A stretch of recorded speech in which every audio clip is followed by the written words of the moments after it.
ఇందిరాగాంధీ కాలంలో చాలా మంది యువతకు తెలియపోవచ్చు.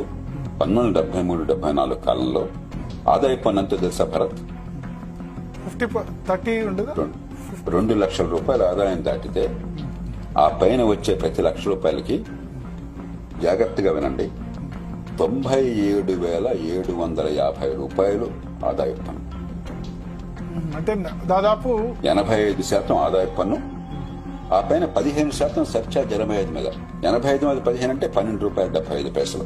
అంటే ప్రతి ₹100 ఆదాయానికి ₹97.75 మీరు పన్నుగా పెడితే ఆ పన్ను డబ్బుల వల్ల మనకేమి ప్రయోజనం రాకపోతే, ఎక్కడ చూసినా అవినీతి ఉంటే, రాజ్యం అనుమతి లేకుండా తుమ్మడానికి కూడా వీలు లేకుండా, దగ్గడానికి కూడా వీలు లేకుండా ఉంటే, ఆర్థికంగా స్వేచ్ఛ లేకుండా, పోటీ లేకుండా ఉంటే ఏమైంది? దేశం సర్వనాశనమైంది. అడుగడుగున లంచాలు, ఏ ఉత్పత్తి లేదు, కరెంటు లేదు,